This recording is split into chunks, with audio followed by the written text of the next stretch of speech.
আসসালামু আলাইকুম রহমতুল্লাহি বারাকাতু। আশা করি আপনারা সবাই ভালো আছেন। আলহামদুলিল্লাহ, আপনাদের দয়া ভালোবাসায় আমি ভালো আছি। তো আজকে যেই কথাগুলো নিয়ে আজকে ভিডিও, তো গরু আপনারা কিভাবে নতুন থেকে লালন পালন শুরু করবেন এবং যারা নতুন খামারি তাদের জন্য আজকের ভিডিওটি।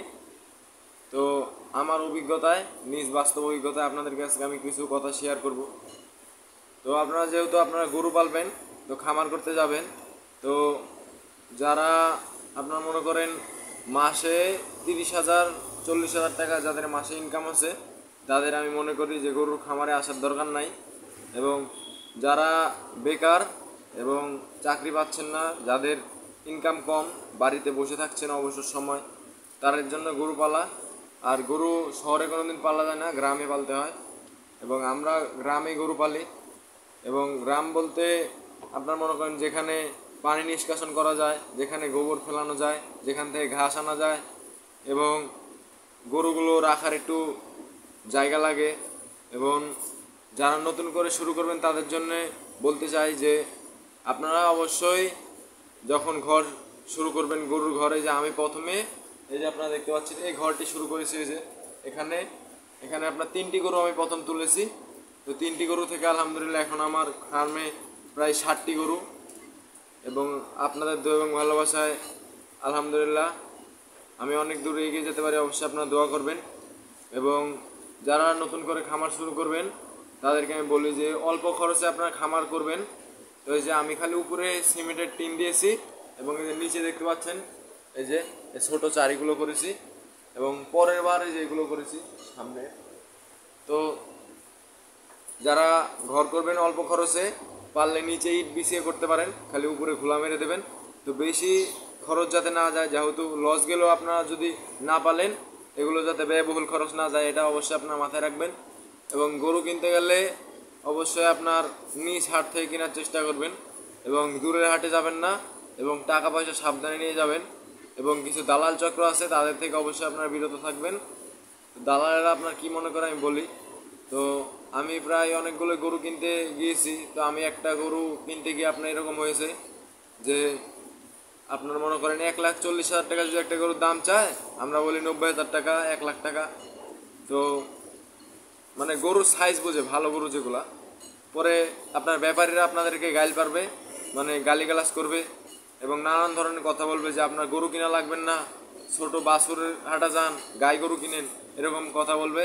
তো এগুলো কথা থেকে অবশ্যই আপনারা বিরত থাকবেন। তাদের মিষ্টি কথা শুনে আপনারা অবশ্যই গরু কিনবেন না। আপনি যদি লস খান, তারা কিন্তু টাকা দিবেন আপনাকে, আপনার পকেট থেকে যাবে। তো এটা অবশ্যই আপনার মাথায় রাখবেন। এবং আপনারা অবশ্যই আপনার বাছুর গরু কোনোদিন কিনবেন না। অবশ্যই আপনার ক্রস কি যেটাই হোক, দেশি গরু হোক। এবং অবশ্যই যারা নতুন খামার করবেন, হলস্টাইন ফ্রিজিয়ান জাতের গরু দিয়ে শুরু করবেন। দেশি গরু ভাই আমি বলি আপনাদেরকে, দেশি গরু বাড়ে কম, খায় বেশি, দাম কম, কিনতে গেলে দাম বেশি। তো নানান ঝামেলা, খুবই মানে শয়তানি করে দেশি গরু। এবং বড় গরু কিনবেন, ক্রস গরু কিনবেন, আলহামদুলিল্লাহ লাভ হবে আপনাদের। এই যে এখানে যদি আপনাদেরকে দেখাই, এই যে আমার পিছনে যে একটা গরু, তার 1.5 লাখ টাকা দিয়ে গরুটা কিনা। এই মহিষটি জোড়া কিনা 3,35,000। পিছনে একটা গরু, ওটা 1,35,000। এবং এই দেখতে পাচ্ছেন এখানে এটা 1,12,000। তো এই যে এই গরুটা যে আছে, এটা আমার মোটামুটি 2 মাস হয়েছে গরুটা কিনা। তো এই গরুটা আলহামদুলিল্লাহ এখন যদি আমি বিক্রি করি প্রায় 1,35,000 তো বিক্রি করা যাবে আলহামদুলিল্লাহ আপনাদের দোয়ায়। এই যে, এবং ওই যে ওই পাশে আমার একটা গরু আছে, এই যে ওটা কিনে 1,35,000 দিয়ে, ওটা আলহামদুলিল্লাহ 1,60,70 এখন বিক্রি করা যাবে, এখন যেই আপনার গোস্ত আছে করতে। এবং এখন বিকালবেলা আমি খেতে দিয়েছি।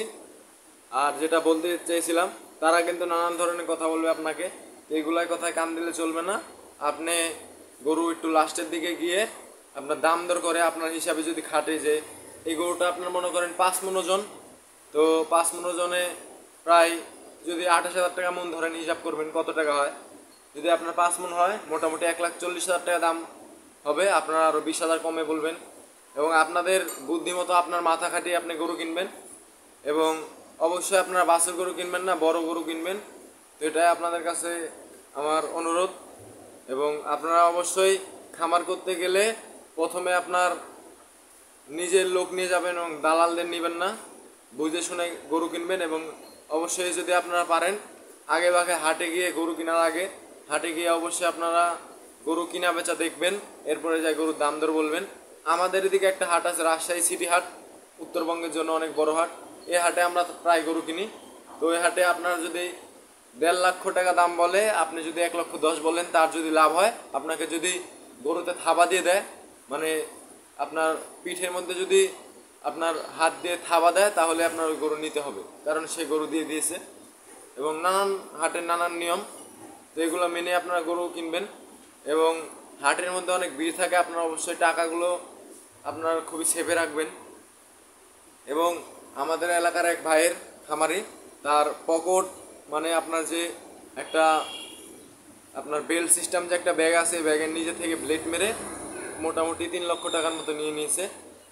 এবং এরপরে সে মনে করেন আপনার 3 লক্ষ টাকা মানে কিন্তু অনেক টাকা, প্রায় 1, 2, 3 বছর লেগেছে তার এগুলো লাভ তুলতে, লাভটা নিয়ে নিয়েছে। তো আপনাদেরকে অবশ্যই আমি বলতে চাই যে যারা গরু পালবেন অবশ্যই দালালদের থেকে বিরত থাকবেন এবং আপনারা দেখে শুনে গরু কিনবেন। এবং গরু বাসায় এনে গরুকে ভালোভাবে পটাশের পানি দিয়ে আপনার খোরাগুলো ধুয়ে দিবেন। এরপরে আপনার ব্যথানাশক ইঞ্জেকশন করবেন এবং আপনার PK5 ব্যথার এবং নাপা ফার্স্ট বেড এগুলো খাইয়ে দিবেন। তাহলে আলহামদুলিল্লাহ আপনাদের গরু সুস্থ হয়ে যাবে তাড়াতাড়ি।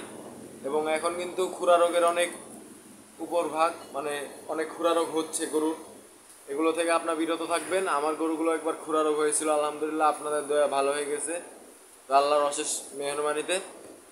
তো এখন আলহামদুলিল্লাহ আমার গরু আগে যেরকম ছিল অনেক ভেঙে গিয়েছিল, এখন আবার আগের মতো হয়েছে। তো খুরা রোগটা আপনার যদি মুখে ধরে গরু খায় না, এবং পায়ে ধরলে আপনার গরুটা উঠতে পারে না, পায়ে পোকা দেয়। এবং এই খুরা রোগটি খুবই মারাত্মক একটি রোগ।